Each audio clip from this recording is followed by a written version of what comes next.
우리가 자주 즐겨 부르는 찬송 중에 94장의 제목은 주 예수보다 귀한 것은 없네입니다. 이 찬송시는 1922년에 감리교 목사의 부인이었던 RF 밀러 여사가 작사를 했고, 조지 베버리 쉐어가 1928년에 작곡하여 부른 노래 찬송입니다. 밀러 여사가 일평생 신앙생활하면서 하나님을 알고 예수 그리스도를 알고 그분의 사랑과 은혜를 깨닫고 나니까 그의 마음에 감동이 주어진 것이 이 세상에서 주님보다 귀한 분, 주님보다 귀한 것은 없다는 것을 깨닫게 된 거예요. 그래서 이 세상 부귀와 명예와 행복과 나는 절대로 주님과는 바꾸지 않겠습니다. 그렇게 해서 찬송 시를 지었고, 그 다음에 조지 베버리 쉐어가 어느 날 교회를 가려고 준비를 하고 있는데 그의 어머니가 세상 노래를 세상 방송국에 나가서 돈을 벌 목적으로 노래할 것을 염려해서 아들에게 아무 얘기도 하지 않고 그 밀러 여사가 지은 이 찬송시를 갖다가 그의 책상 앞에 놓고 나갔어요. 어머니가 놓고 뭔가 종이를 놓고 가는 것을 보고는 그걸 쳐다보는데 그의 마음이 아주 그냥 이 감동의 물결이었어요. 옳다. 그래가지고 그 즉석에서 곡을 붙여서 노래를 만든 것이 찬송가 94장 주 예수보다 귀한 것은 없네. 그래서 즉석에서 작곡해가지고 그날 주일 예배 때 교회에서 특송을 한 거예요. 그가 21살 때부터 이 찬송을 즐겨 부르면서 자기 자신도 노래 가사만이 아닌 내가 믿는 예수님이 얼마나 귀한 분인지, 나는 세상 부귀와 명예와 행복과 난 절대로 바꿀 수 없다, 그런 마음을 가지고 이렇게 가는 곳마다 교회에서도 찬송을 불렀고, 나중에 빌리그레함 목사님과 전 세계를 다니면서 말씀 전하기 전에 항상 주 예수보다 귀한 것은 없네, 이 세상 부귀와 명예와 바꿀 수 없네, 그걸 통해서 하나님께 영광을 참 많이 돌렸고, 또 많은 사람들이 예수님을 영접하는, 또 하나님께 결단하는 그런 기회를 많이 갖게 했던, 그래서 빌리그레함 전도 대회를 통해서 많은 영혼들이 구원받고 또 주님께 돌아오는 그 일에 귀하게 쓰임을 받았던 것입니다. 또한 우리 주님께서는 세상에서 가장 값지고 귀한 교회를 세워주셨고, 교회를 통해서 천하보다 귀한 영혼들을 구원하는 사명을 맡겨주셨습니다. 그렇기 때문에 성도는 주님과 주님의 몸된 교회를 세상의 그 어떤 것보다 가장 귀하게 여길 줄 아는 그런 믿음이 있어야 될 것입니다. 이 자리에 참석한 여러분이나 또 생방송에 참여한 분들, 에베네셀 선교교회 주님을 사랑하고 또 주님의 피로 값주고 사신 에베네셀 선교교회를 진심으로 정말 사랑하고 아끼십니까? 네. 여기에 대해서 분명하게 아멘하고 답변할 수 있어야 될 것입니다. 세상에 완전한 교회는 하나도 없습니다. 그렇지만 성도된 우리는 완전하지 못하고 부족한 것이 많다고 할지라도 주님이 세운 교회는 완전한 교회인데, 사람들이 그 교회를 더 아름답게 만들고 교회의 사명을 잘 감당할 수 있도록 하는 교회도 있지만 그렇지 못한 교회도 있습니다만은, 그러나 우리 모두가 우리는 이것이 부족하다, 저것이 부족하다, 뭐 부족하다고 하는 얘기만 할 게 아니고, 우리가 참 믿음을 가지고 하나님 말씀에 순종하면서 성령의 도우심을 받아서 우리가 서로 마음과 뜻이 하나 돼서 협력해서 하나님의 교회를 든든하고 아름답게 세워서 아름다운 복음의 사명을 감당할 수 있는 그런 교회가 되게 해야 될 것입니다. 오늘 본문은 주님께서 사도 요한에게 에베소 교회의 실상을 그 교회 사자에게 전해주라고 하셨습니다. 그러니까 이 내용 사도 요한은 받아서 적기만 했을 뿐이지 실상은 주님께서 말씀하신 것, 주님께서 보여주신 것, 이런 것들을 다 적어서 에베소 교회 사자에게, 여기서 사자는 그 교회 목회자를 말하는 거예요. 목회자에게 그것을 보내서 모든 성도들도 그 내용을 읽고 묵상하고, 그리고 그들이 섬기는 교회가 아름다운 교회로 세워질 수 있도록 하라고 하는 것. 그리고 머지않아 그 주님께서 이 땅에 오시게 될 것이고, 오시기 전에 이 땅에는 불로 심판하는 역사가 있게 될 것이고, 그런 것들을 모든 성도들이 알게 해서 그들이 영적으로 깨어 있도록, 그들의 신앙이 어떤 환난도 이겨낼 수 있는 정금 같은 신앙을 갖게 만들고, 그런 가운데서도 주님께서 교회에 맡겨주신 그 사역을 잘 감당할 수 있도록 하라고 하는 그런 내용인 것입니다. 그런데 에베소 교회에 대해서 주님은 많은 말씀들이 있지만 특별히 그 중에 핵심적으로 2장 4절에 보면 너의 처음 사랑을 잃었다 그랬어요. 처음 사랑을 버렸다 그랬어요. 그러니까 주님 사랑하는, 그 주님을 사랑하는 그 사랑이 식어져 버렸고, 또한 주님께서 사랑하셨던 사람들 서로 사랑하지 못하는 그런 사랑, 처음 사랑, 그것이 또 회복되어야 될 것을 말씀해 주신 것입니다. 오늘 저와 여러분들에게는, 또 우리 교회에게는 뭐라고 말씀하실지, 우리가 귀 있는 자는 성령이 교회들에게 하시는 말씀을 들을지라 하신 것처럼 성령께서 우리에게 나에 대해서는 주님이 어떻게 말씀하실까, 칭찬하실 것도 있을 것이지만은 책망할 것이 무엇인가, 이런 것들을 듣고 고친다면 우리의 신앙과 삶도 아름다워지고 주님의 몸된 교회도 아름다워지고 또한 그 사역조차도 아름다워져서 하나님께 영광을 돌리게 될 것입니다. 자, 여기 보면은 에베소 교회는 자세한 내용이 본문에는 나와 있지 않지만 사도행전 18장에 보면 사도 바울이 고린도에서 1년 반 동안 복음을 전해서 교회를 세우고 그런 다음에 떠난 곳이 에베소 지역이었습니다. 에베소는 어떤 곳인가?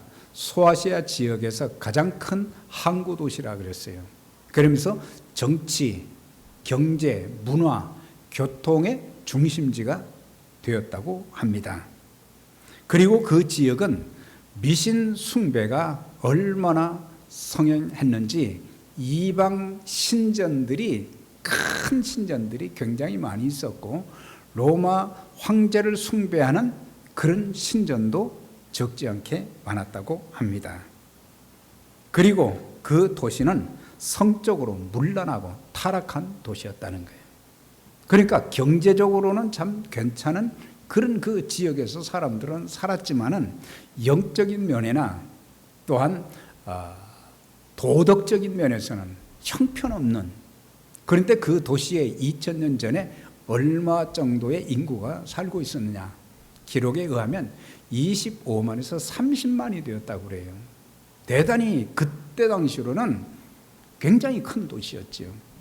그러니까 하나님께서 왜 고린도에서 좀 더 있게 하시지 에베소로 보내신 것은 이제 고린도에서 세워진 교회를 중심으로 성도들이 복음의 사명을 감당하기를 하나님은 원하셨고, 이제 사도 바울로 하여금 에베소 지역, 문란한, 성적으로 문란하고 우상 숭배하는 그 도시에 가서 복음을 전하고 교회를 세우고 그 많은 25만 30만의 그 영혼들을 구원하는 그 일을 하기 위해서 그를 보내셨던 것을 보게 됩니다.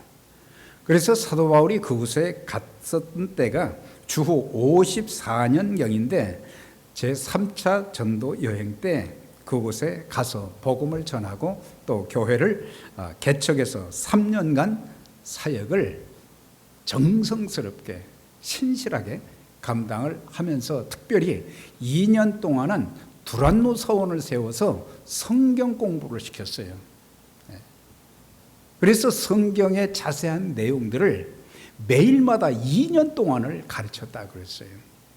그래서 그 교회는 칭찬받은 것처럼 하나님 말씀에는 바로 섰고 영적 분별력이 있는 그런 교회가 될 수 있었던 것을 우리가 알 수가 있습니다.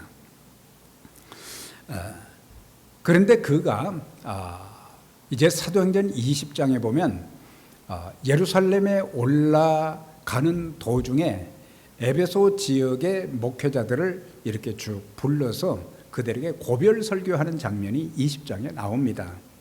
바울이 그곳에 있는 동안 사역자들을 키우는 일과 성도들에게 하나님 말씀을 가르치는 그런 일을 할 때에 그냥 가르치는 것이 아니었다고 그랬어요.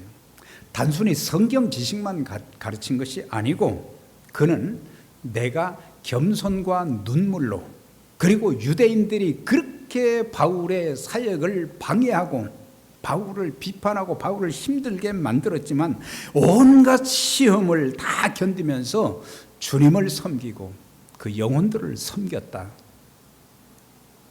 이건 하나님의 사랑이 그의 마음속에 영혼 사랑하는 마음이 있었기 때문에 가능한 것이었어요. 영혼 사랑하는 마음이 있었기 때문에 그들을 위해서 눈물로 기도했고, 그리고 늘 이제 구원받은 자신이, 복음을 전하는 자신이 늘 겸손하고 그리스도를 닮은 모습을 보여주면서 이제 많은 시련과 고통과 어려움이 있었지만 포기하지 않고 열과 성을 다해서 성령의 도우심을 받아서 그 사역을 잘 감당했다고 고백을 하고 있습니다. 바울이 나중에 에베소를 떠난 뒤에는 디모데가 2대 목회자로 사역을 했고, 특별히 고린도에서 함께 사역했던 아굴라와 브리스길라 귀한 집사님 부부 말이죠. 2000년 동안 많은 그리스도인들에게 겸손과 섬김의 본이 된 이 부부가 나중에 그곳에서도 또 고린도를 떠나서 거기에 가서 교회를 섬겼고, 그 다음에는 사도 요한이 노년에 목회를 했다고 합니다. 사도 요한은 거의 100살 때까지 살았어요. 젊을 때, 아주 젊을 때 제자들 중에 가장 젊은 제자였지만은 나중에 산순교자로 모든 동료 사도들이 순교를 다 했어요. 근데 이 사람만 도미티안 황제 때 막 끓는 물에다가 사도 요한을 집어넣었다고 그랬잖아요. 그런데도 하나님이 살려주셔서 마지막 순간까지, 그러면서 그 교회에서 목회하면서 매 주일마다 이런 설교를 했다고 그럽니다.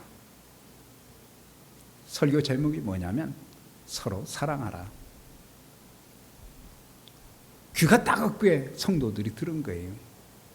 그런데 그런 설교를 그렇게 많이 들었어도 나중에 세월이 지나면서 그 교회가 한 40년 정도 지났을 때에 교회가 오래될수록 교회가 더 건강하고 생명력이 있고 그래야 되는데 이 교회는 점점 시들어가기 시작했고 처음 사랑을 잃어버렸다 그랬어요.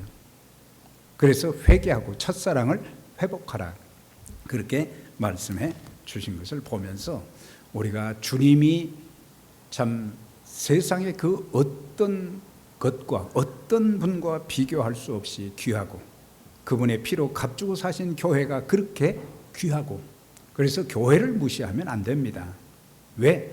주님이 머리 되시고 주님이 몸 되신 교회를 우리가 무시하는 것은, 교회를 무시하는 것은 주님을 무시하는 것과 똑같은 거예요.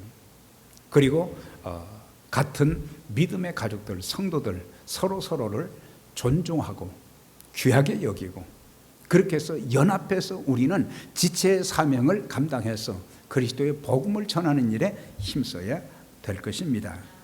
그런데 이 교회에 대해서 1절에 보면 에베소 교회에게 사자에게 편지하라. 오른손에 7뼈를 붙잡고 7 금초대 사이에 다니시는 이가 가라사대.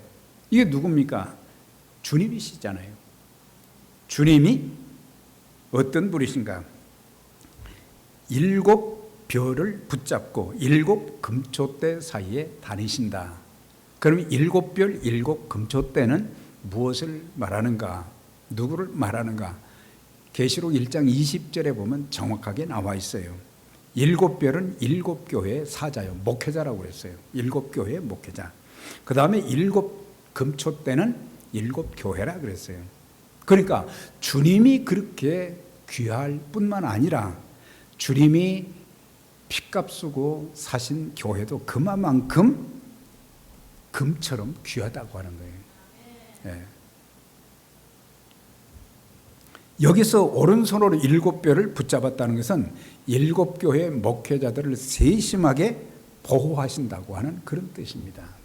그때 당시는 예수 믿는다는 것, 이거 생명 내놓아야 되고, 복음을 전하는 것도 생명 내놓아야 되고, 핍박도 많았고, 경제적으로 그리스도인들이 참 직장에서 축출당하고 비즈니스를 할 수가 없고 경제적으로 너무너무 힘들고, 또 사람들이, 세상 사람들이 예수 믿는 사람들을 막 무시하고 손가락질하고 그런 상황 가운데서 그런 지역에서 목회를 한다는 것, 복음을 전한다는 것, 이게 보통 어려운 일이 아니잖아요.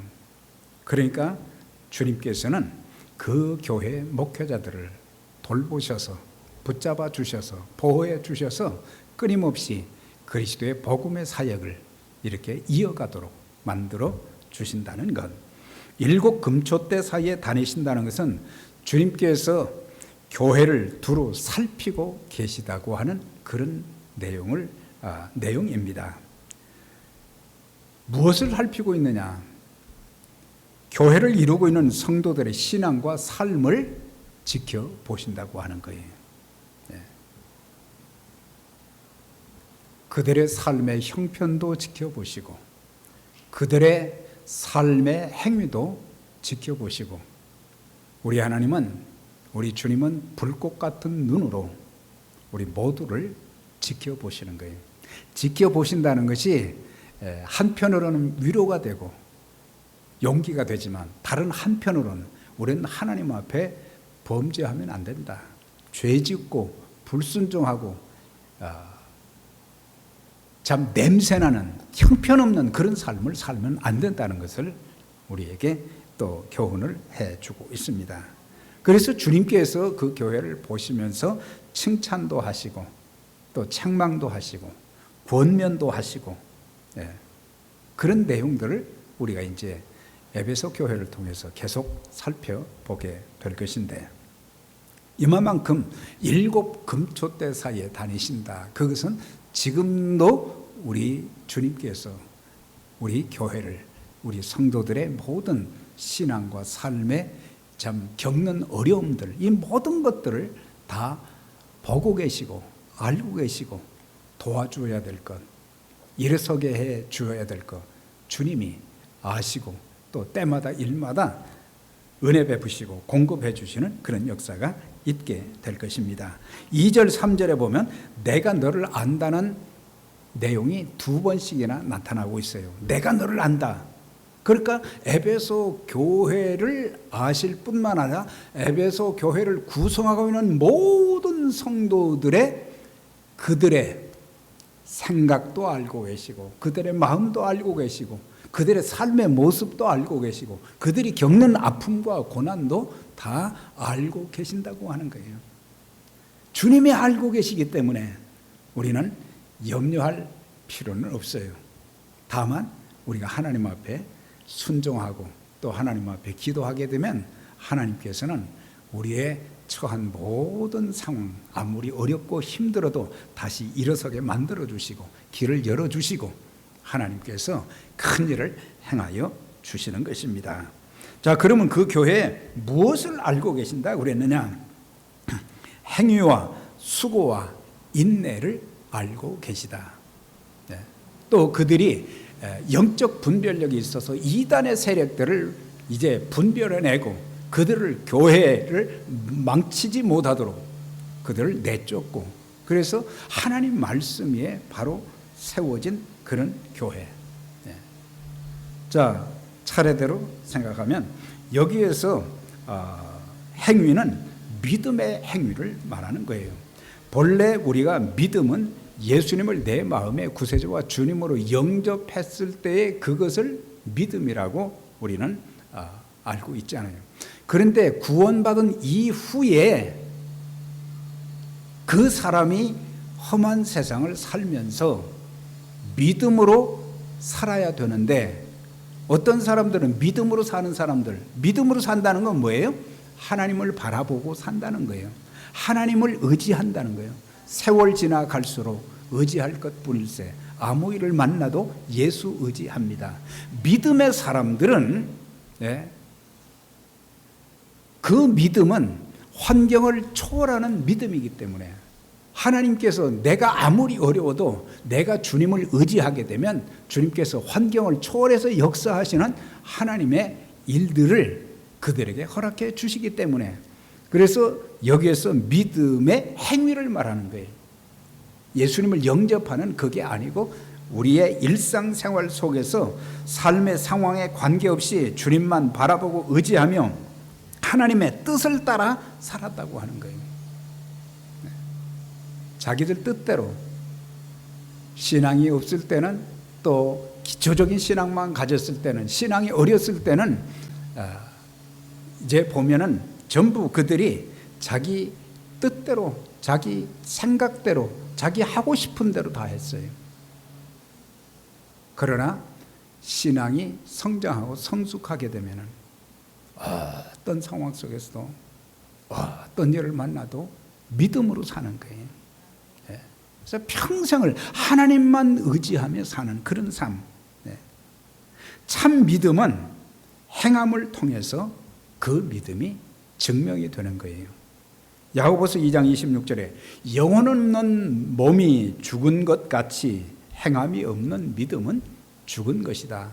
우리의 영혼이 육신에서 떠나가면은 그 사람은 이제 세상에서는 끝이잖아요. 죽은 거예요.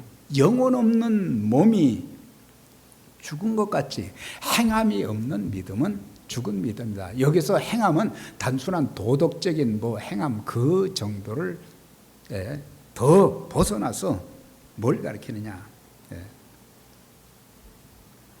어떤 상황, 어떤 어려움 속에서 아브라함처럼 믿음으로 사는 것을 말하는 거예요.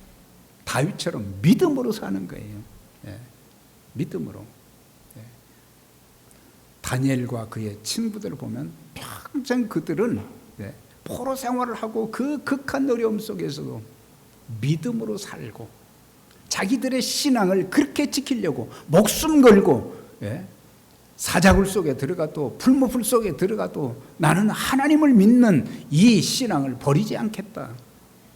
그래서 모든 자기 생명까지도 하나님께 맡기고 의탁한 그 믿음, 하나님이 놀랍게 역사해 주셨잖아요.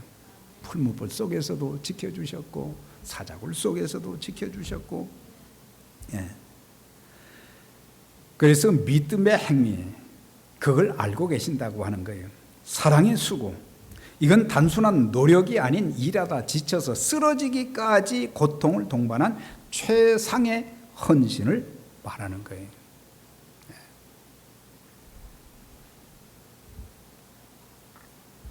희생과 수고가 따르지 않는 사랑은 참 사랑이 아니라고 하는 거예요. 우리는 사랑이라는 단어는 남발할 때가 많잖아요. 그렇지만 정말 그 사랑한다고 하는 거기에는 희생과 수고가 뒤따른다고 하는 것입니다. 네.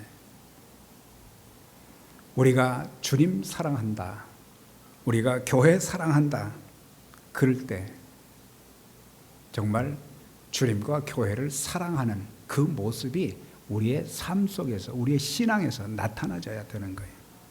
자주 부르는 찬송 208장에 내 주의 나라와 주 계신 성전과 피 흘려 사신 교회를 늘 사랑합니다.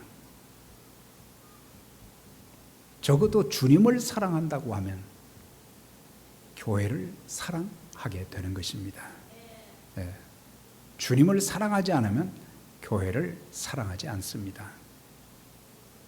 그래서 주님 사랑하게 되면 주님이 세우신 교회를 사랑하시는 거예요.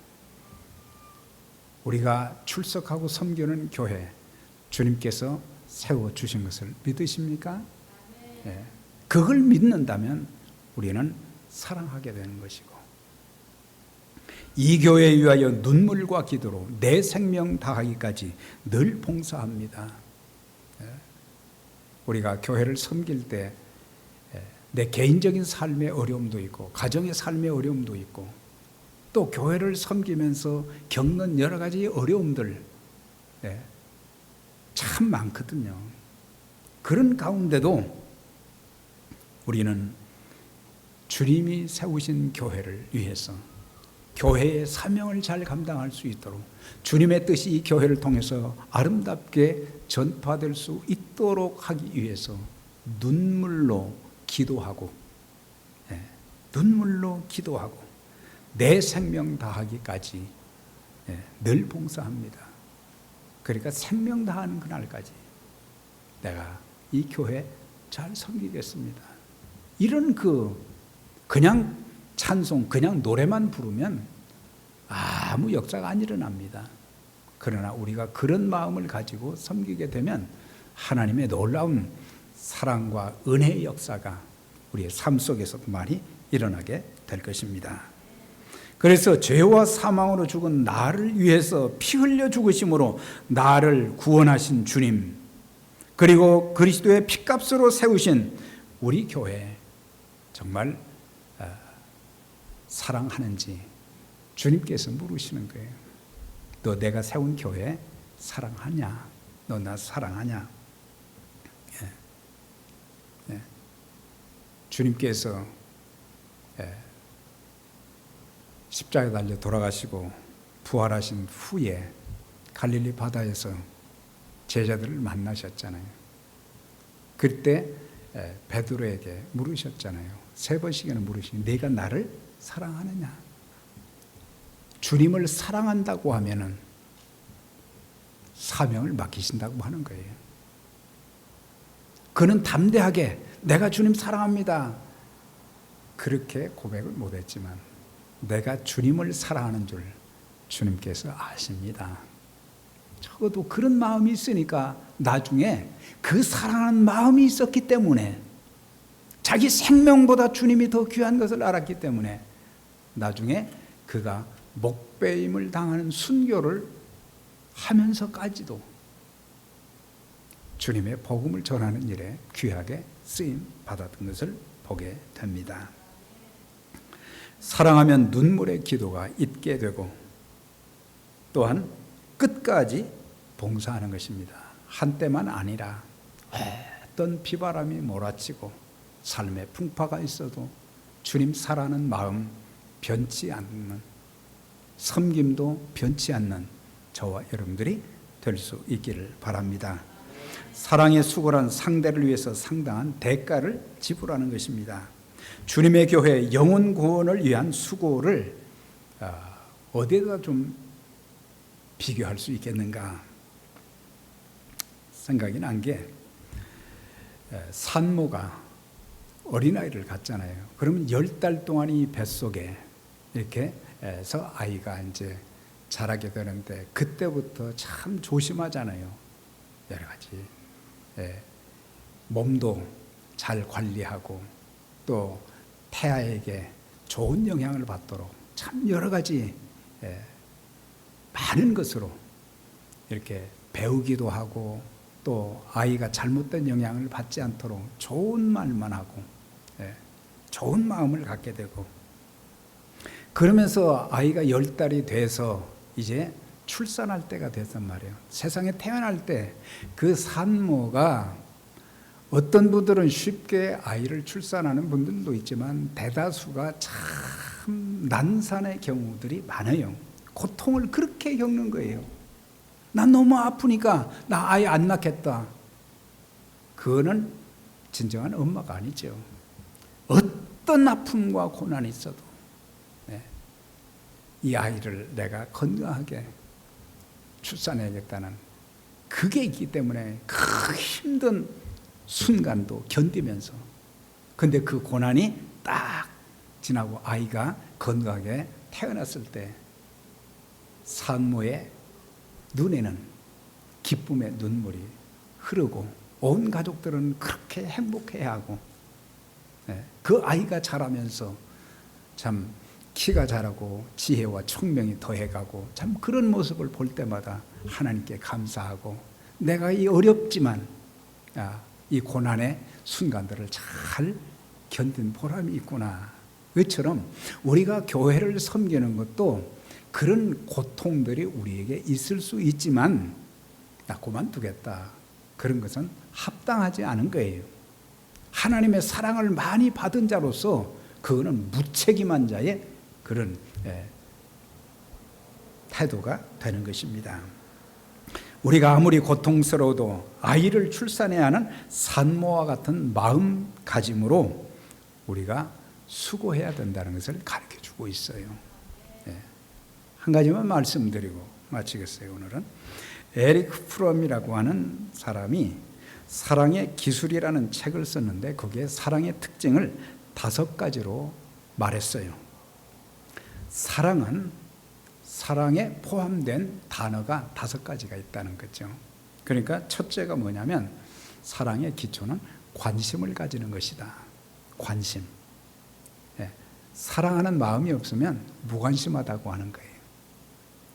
부부가 같이 살면서 부부가 어디가 힘든지, 남편이 아내가 어디가 힘든지, 무엇 때문에 힘든지, 무엇 때문에 고민하는지 그런 것을 알고 좌절이 되고 절망이 될 때 위로해주고 격려해주고 손을 붙잡아주고 같이 기도하고 다시 일어서게 만들어주는 거예요. 그게 사랑의 가장 기초적인 관심이라고 하는 거예요. 가정에서도 우리가 수십 년을 같이 살면서도 참 무정한 남편들이 많잖아요. 저도 거기서 좀 벗어났으면 좋겠는데 관심을 가질 때도 어떤 때는 아내가 힘들어하고 아픈 것을 이해를 못하고 무관심하고 그냥 그러려니 그건 아내들도 마찬가지죠. 남편에 대해서 남편이 살면서 겪는 아픔과 또 스트러글 하는 이런 것들이 너무 많아요. 요즘처럼 살기 힘든 이런 상황에서는 더더욱 많은 거예요. 그냥 말을 안 할 뿐이지. 그래서 관심을 가지는 것. 교회 안에서도 성도들끼리 관심을 가지는 것이 사랑의 가장 기본적인 것이에요. 나만 생각하지 말고. 2번째는 책임을 느끼는 것. 그 상대방에 대해서 관심만 가지고 되는 게 아니에요. 책임을 가지고 그 사람을 이렇게 세워주는 그런 일들. 책임감 가지고. 그 다음에 3번째는 존중하는 것. 상대를 존중해 주는 게 그게 사랑의 표현인 거예요. 우리는 자주 만나고 또 오랜 교제를 가진 사람들은 이제 그때부터 말이 거칠어질 때도 많고 함부로 할 때도 많고 그렇잖아요. 그런데 하나님의 자녀들은 뭐냐면 그 사람의 나이가 많든지 적든지 많이 배웠든지 적게 배웠든지 간에 상관없이 우리는 상대를 존중하는, 주님께서 우리를 그렇게 사랑하시고 존중해 주신 것처럼 우리도 사람들을 존중히 여기는 것. 위로는 하나님을 존중히 여기고 아래로는 사람들을 존중히 여기는 것. 사무엘상 2장에 그런 말씀이 있어요. 나를 존중히 여기는 자를 내가 존중히 여기고 나를 멸시하는 자를 내가 멸시한다. 그렇게 말씀하셨어요. 그만큼 존중이 중요한 거예요. 네. 얼마나 귀한 사람들입니까? 교회가 소중하고 성도들 한 사람 한 사람이 그리스도의 핏값으로 사신 존재들이기 때문에 귀한 존재들을, 그래서 존중히 여기는 것. 절대로 사람을 무시하면 그건 사랑이 아니다. 그 다음에 이해하는 것. 사실 대화가 막히는 것이 어디서부터 막힙니까? 뭐 앞에 그 세 가지 또 있지만은 한 가지 더 표현한다고 하면 이해하지 못하는 것. 그런데 그 이해는 이해하지 못하기 때문에 우리는 함부로 정죄하고 판단할 때가 많아요. 그런데 영어 단어가 언더스탠드잖아요. 그러니까 상대방 밑에서 우리가 생각하면 그 사람의 처지를 잘 알게 되면 이해가 되는 거예요. 그런데 우리는 내 생각으로 내 주관적인 이런 것들로 모든 것을 평가하려고 하는데 우리는 그렇게 하지 말아라 이거예요. 그래서 상대방을 이해해 주는, 그래서 대화의 통로가 끊임없이 이어지고 아름다운 관계가 지속될 수 있고 좋은 것을 함께 나눌 수 있는 그런 관계는 이해하는 거예요. 이해하는 거. 도무지 나는 이해가 안 된다 그러지 말고 이해하는 거예요. 그 다음에 하나는 주는 것이다. 사랑은 받는 게 아니고 주는 것이다. 우리 주님은 이 땅에 오셔서 모든 것을 다 주셨어요. 그것을 사랑으로 표현하셨어요. 내가 너희를 사랑한 것 같이 너희도 서로 사랑하라. 그렇게 말씀하셨거든요. 그러니까 사랑은 받는 것이 아니라 주는 것이다. 요즘에는 거의 안 부르는 복음성가가 있어요. 낮엔 해처럼 밤에 달처럼. 그렇게 살 수는 없을까? 2절에 보면 우리는 받을 사랑만 계수하고 있지 주지를 않는다고 하는 거예요. 참 은혜를 많이 받은 그런 찬송인데 우리는 받을 사랑만 계수하고 있지 줄 것은 생각을 안 한다고 하는 거예요. 가정과 교회, 사회에서도 이런 4가지, 5가지가 나타날 때에 사랑이 실천이 되어진다고 하는 거예요. 사랑하는 여러분, 오늘 에베소 교회에게 주신 말씀 중에 특별히 칭찬하는 그런 내용이 몇 가지가 되는데 그 중에 첫 번째가 내 행위와 수고를 알고, 그 다음에 이제 또 2-3가지 남아있는데 저와 여러분들 이번 과정을 통해서 주님께 대한 사랑을 확인하고 또 가족들과의 관계에서 사랑도 확인하고 교회 성도들끼리의 이 사랑의 관계도 확인하고 혹시 무관심하고 사랑이 식어졌다면 사랑은 오래 참고 온유하며 그런 말씀들이 고린도전서 13장에 있잖아요. 그래서 우리의 첫사랑을 다시 회복하고 하나님의 마음을 가지고 가정과 교회가 아름다워지고 주님의 복음을 전하는 일에 더 담대하게 아름답게 참 쓰임받는 저와 여러분들이 다 되시기를 주의 이름으로 축원합니다. 하나님 아버지 감사합니다. 오늘 저희들에게 주신 말씀 특별히 에베소 교회에 대해서 주님께서 내가 안다고 하시면서 그들의 행위와 수고를 알고 계시다고 하시면서 칭찬하시고 격려하신 그 말씀이 우리 모두에게 참 해당하는 말씀이 되게 하시고 이제 우리가 처음 만났을 때 그 사랑을 회복할 수 있게 도와 주옵소서. 예수 처음 믿었을 때 그 사랑을 회복하게 하여 주시옵소서. 가정이 복되게 하시고 교회가 복되게 하시고 교회가 행복하여져서 이곳에서 하나님의 살아계신 역사들이 끊임없이 일어나고 하나님의 영광이 드러나는, 하나님의 이름이 존귀하게 되는 귀한 우리 모든 교회 성도님들과 교회가 되도록 하나님 축복하시고 마지막 시대에 귀하게 사용하여 주옵소서. 예수님 이름으로 기도드려나이다. 아멘.